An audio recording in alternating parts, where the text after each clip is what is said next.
Welcome back to another video. इस video में हम देखेंगे कि किस तरह हम FTP सर्वर के अंदर यूज़र आइसोलेशन को कॉन्फ़िगर कर सकते हैं।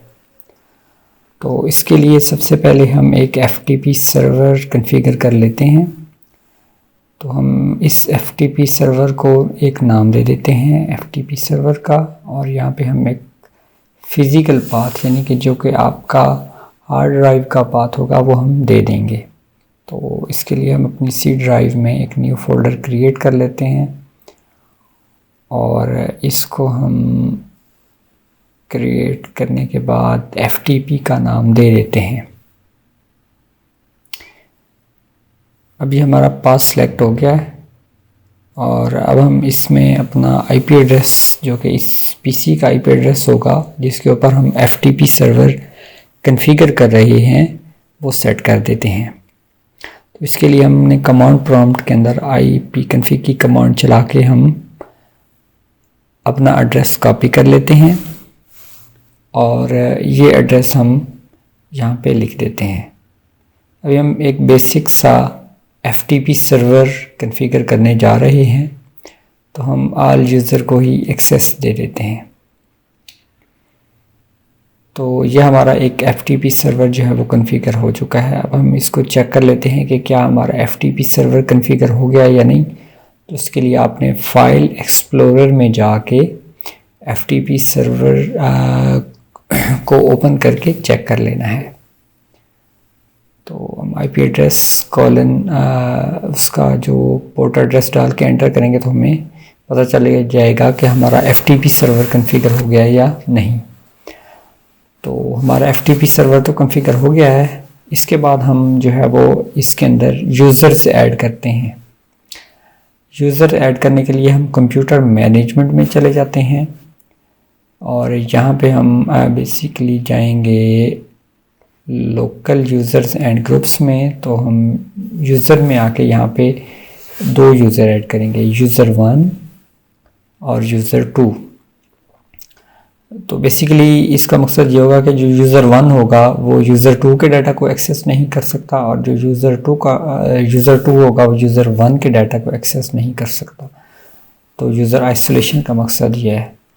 तो अब हम एक सेकंड यूज़र क्रिएट कर लेते हैं यूज़र 2 के नाम से और हम इसकी डिस्क्रिप्शन और पासवर्ड वगैरह ऐड करके तो इसको भी हम कॉन्फ़िगर कर लेते हैं। तो ये हमारे यूज़र क्रिएट हो गए। अब हमने अपने FTP सर्वर की डायरेक्टरी के अंदर जो है वो इसी नाम से दो फोल्डर क्रिएट करने हैं। तो ये हमारी FTP सर्वर की डायरेक्टरी थी। यहाँ पे हम दो फोल्डर क्रिएट कर लेते हैं, यूज़र 1 और यूज़र 2 के नाम से। तो इसमें हम एक फ़ाइल भी क्रिएट करके रख लेते हैं ताकि हमें पता चले कि यूज़र 1 की डायरेक्टरी के अंदर ये वाली फ़ाइल अवेलेबल है और यूज़र 2 की डायरेक्टरी के अंदर ये वाली फ़ाइल अवेलेबल है जब हम इसको टेस्ट कर रहे होंगे। तो ये वाला काम हमारा यहाँ पे ख़त्म हो गया है। तो अगर चलने से पहले हम देख सकते हैं कि ये हमारे ये दो यूज़र जो हमने ऐड किए थे ये यहाँ पे ऐड हो चुके हैं। अब हम दोबारा से अपने FTP सर्वर को कॉन्फ़िगर करते हैं। तो सबसे पहले हमने यहाँ पे बेसिकली ऑथराइजेशन रूल्स को चेंज करना है। पहले वाला रूल जो ऑल यूज़र के लिए था उसको रिमूव करके एक न्यू अलाउ रूल को हम ऐड कर लेंगे। इसमें हम यूज़र 1 को एक्सेस दे देंगे यूज़र 1 के फ़ोल्डर के लिए और इसी तरीके से यूज़र 2 के फ़ोल्डर के लिए हम ऑथराइजेशन रूल्स को एडिट करके तो हम एक न्यू रूल ऐड करेंगे जिसमें हम सिर्फ यूज़र 2 को एक्सेस देंगे। ठीक है जी।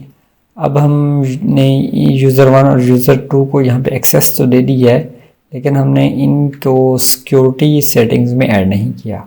तो इसके लिए हम इसकी एडिट परमिशंस में आके हम एक इस यूज़र को इसकी परमिशंस में ऐड करेंगे। तो बेसिकली जितनी भी यूज़र की एक्सेस की परमिशंस होती हैं वो सारी हम यहाँ पे इस टाइम दे रहे हैं। ठीक है जी। इसी तरीके से हमने यूज़र 2 के लिए इनकी परमिशंस को एडिट कर लेना है। सिक्योरिटी टैब के अंदर हम यूज़र 2 को ऐड करेंगे। यहाँ पे हम जस्ट यूज़र 2 को लिख के और इसका नाम चेक करेंगे तो हमें यूज़र 2 मिल जाएगा। तो ये सिक्योरिटी कॉन्फ़िगरेशंस के अंदर हमने यूज़र की को तो ऐड कर लिया, लेकिन हम इसकी परमिशंस को कस्टमाइज़ किस तरह कर सकते हैं, इसके लिए हमने इस स्टेप को फॉलो कर लेना है जो आपके सामने शो हो रहा है।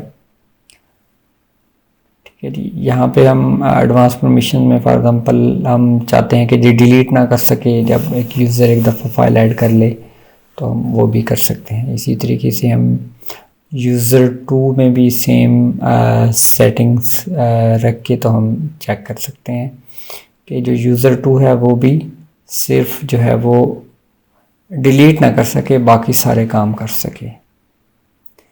तो ये सारी हमने परमिशन इसको दे दी हैं। तो इसमें अब यूज़र न्यू फोल्डर वगैरह क्रिएट कर सकता है लेकिन डिलीट नहीं कर सकता।